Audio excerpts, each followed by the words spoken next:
Welcome back to Open Line. We are talking about Tony Alamo. Do you remember that name? He was a leader of a cult here in Nashville. We have with us Debby Schriver, author of Whispering in the Daylight. She's written a book about the children of that cult. Right. Yes. Right. So let's go to the phones here. Let's go to Wayne. Hello, Wayne. Yeah, good evening. Thank you for the time. Yes, go right ahead. In the 70s, there was a house located at the corner of Shelby Avenue and 11th Avenue South. And I was wondering, did Tony Alamo own that property? Because a lot of strange and weird things went on. Music at all times of night, people coming and going. The whole neighborhood didn't even know what was going on. All of a sudden, the house suddenly burned, and then they rebuilt it, and then it burned 3 more times. So I'm just wondering, was that one of his properties? Okay. It could have been. I don't know. I have to say I don't know the exact address, but I do know that what I know of that house that fits the description. I know it did burn. I'm not aware of it burning and then him getting it. I'm thinking that they had it and then it burned and they left. But certainly the comings and goings at odd times and the music and so on very much fits. And what again was what did he have here in Nashville? He had the Music Square Church, and that was basically the same thing as Tony Alamo Christian Ministries. He had followers that lived there with children who were abused. Women were also abused, and men were abused. They were all very much brainwashed. And he had Tony Alamo Designs. He had a store.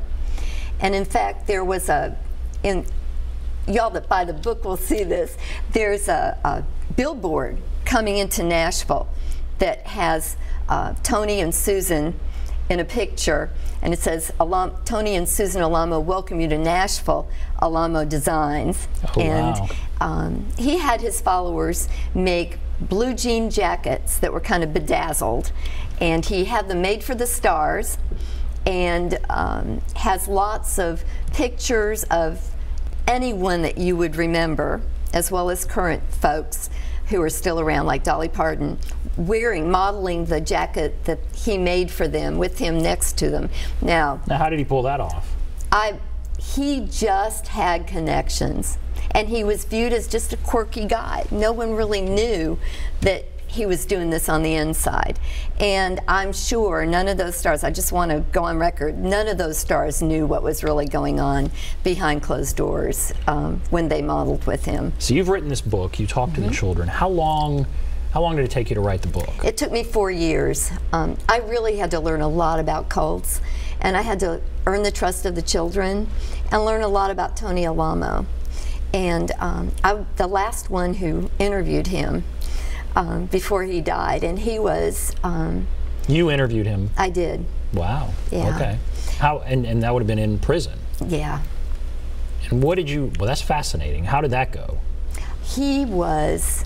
we interviewed by internet. We were not in person. I wasn't allowed to be there. But he was very much like, his brain followed. He wasn't crazy, but a normal person would listen to him and think, this guy is nuts. He was very, he was like a bully on a playground multiplied by 25. He was not happy at all that I was writing this book. I bet. Not happy at all. And I asked him, I tried to get him to share with me how he felt about the children and the parents who had been displaced and torn from their families after the raid, and he really said that wasn't his problem. He was very heartless when it came to really thinking about his followers. He really didn't care about that. He cared about himself. I asked him if there was a succession plan for when he died, and he told me he wasn't going to die. So. Wow. Yeah. And was there an interview with Anderson Cooper on CNN? There was, when he was arrested in 2008 after the raid in Fouke, Arkansas. Anderson did a call-in with him and particularly asked him about, he had been arrested, as I'll will remember he was arrested for taking young girls across state lines, minors across state lines for sexual reasons, violating the Mann Act. And Anderson called to talk to him about that because he very much used the Bible to say it was absolutely appropriate to take as your bride a young girl when she reaches puberty. So he had young wives who were 8 years old, 8, 9, 10 years old. And Anderson questioned him about that. And you can probably go find a clip in the archives, but it was, you know, at that point, Anderson just said, goodbye, Pastor Alamo. It was just impossible to follow his thinking. Wow. You outrageous. Talked about this book at Parnassus. I did. Just recently. Yes, yes. And you sold a lot of books, and, yes. and it's there at Parnassus It now. is. But someone came and challenged you, right? Yes, right. So what happened there? It was really interesting. A woman came while we were basically in a book event at a bookstore. I read a little bit and then we talk, and this topic gets a lot of good discussion, and we were talking, and a woman came in late, and you know, I had a gut feeling about her. I just felt like she had a purpose, and coming in late had a purpose. And she raised her hand immediately, and I kind of nodded to her because someone else was speaking, and then I called on her, and she stood up and pointed to me and called me a liar and said that her pastor was pure, and that they separated girls and boys so that they wouldn't date, and that there was never anything illegal going on. And she just went on, and when she took a breath, I thanked her for sharing, and she sat down and we sold books. But you know, so do you think that's someone who is still part of this? It is. And you know, I think the sad thing for me was she was so determined and she confident in what she said. And you know, I think it's sad. I did go to I went to the cemetery where Tony Alamo and Susan Alamo remains are, and standing there looking, I didn't expect to feel the way I felt, but I felt just such pity for such a waste of human life, and to take so many people down such a horrible path. And that was the case with this woman, and I just felt sad for her. Just when sad. You talk to the children, where are they right now? So they were born into this. Yeah. And are they angry? What would you say they are right now? They are all over the spectrum. Some are still very angry, and some are angry with the people who pulled them from the only life they ever knew. That would, I guess, be the government, right? Right. The people that came in and said, we're shutting this down. So they're angry at them. Right. Wow. But they're also angry at themselves and embarrassed. You know, several of them said to me, how stupid could I be? How is it that I believed? You know, all of a sudden they're told everything they were taught is a lie. And you know, I said, you did exactly what children should do. You're a very good child. You learned what adults told you and taught you, and you obeyed adults, and that's what children are supposed to do. But it's difficult for them to figure out what's right and what's wrong. It's difficult for them. They don't have, you know, we know when we have experiences and react to them, we have a context. So we know that most people go through that, or maybe we're the only ones who go through that. They don't know what most people experience. So anytime they hit a wall or hit something unfamiliar, they think it's because they grew up in a cult. And they don't have a context.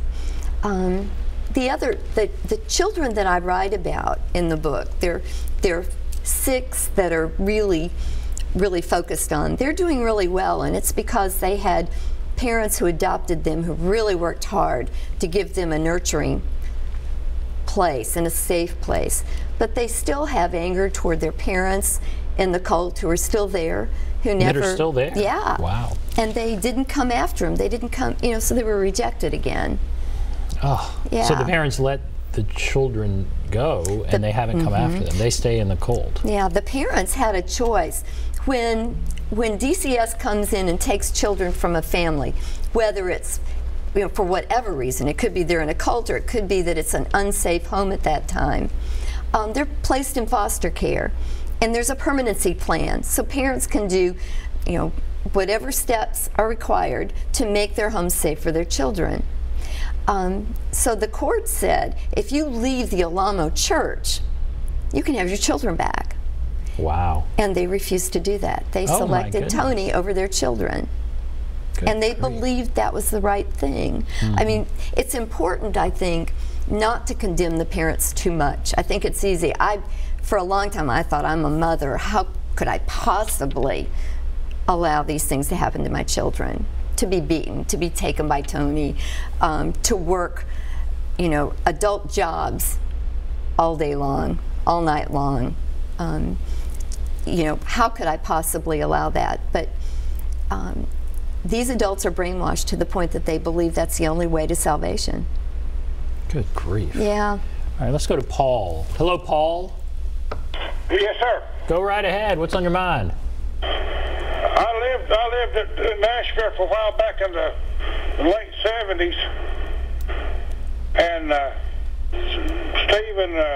Susan Alamo was just about the biggest thing around, and I couldn't ever understand what they really had going for them, but all the politicians and all the big shots lined up against them, and later on, when Susan died, he was trying to raise her from the dead at one time, and last I heard he was down in Arkansas, had some big retreat, and he was he had the politicians all clung to him. I couldn't understand none of that.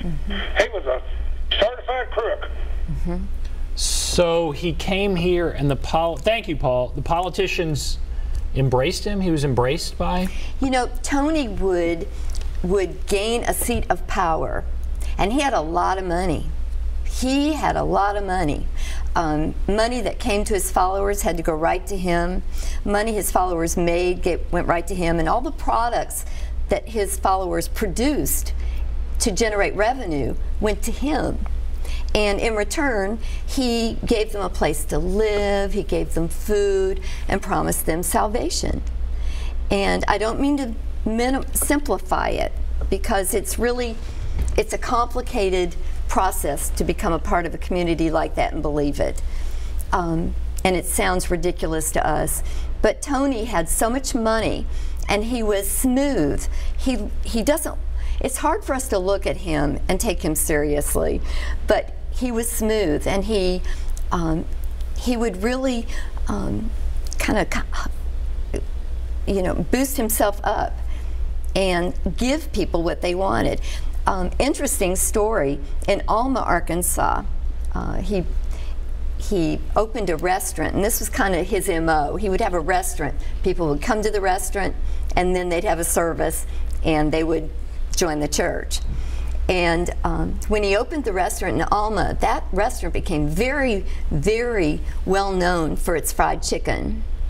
And students from University of Arkansas would go down there to eat, and people would say, don't talk to the people that work there because they're weird. Yeah, okay. But when they opened, he often, like especially on weekends, would have entertainers come sing. And when he opened the restaurant, Dolly Parton opened it and sang, and Bill and Hillary Clinton went down. They were, you know, young at the time. They drove down to Alma and saw Dolly sing and enjoyed some food. And in his autobiography, Bill Clinton talks about this, and he calls Tony Alamo somebody that was like Roy Orbison on speed. And he said Dolly Parton was in her typical form, and he said, and the followers all seemed a little bit strange. And that was kind of it. And then Tony was always kind of on the line. The government, the IRS kept scrutinizing him because his money, his profits, were definitely not going to a church. They were going to him, and he always kind of slipped through that somehow. And in Arkansas, he settled there, as our caller just said. He did go back there and settled there by way of Memphis, actually, and took over small places, took over Fouke, Arkansas, Alma, Dyer, Fort Smith, and really kind of like put his people on city councils. Really? And yeah, and that area is particularly still suffering. We rolled the book out there, and there isn't anyone in Arkansas who hasn't felt the hurt of Tony Alamo. Good grief. Yeah. And I'm interested in that last caller saying that he was embraced by political figures here. He was. So there would be pictures of him with whomever, the mayor maybe, or council members. Absolutely. So they didn't see him at the time as some dangerous figure. No, no. He was very good at hiding that, and his followers were afraid.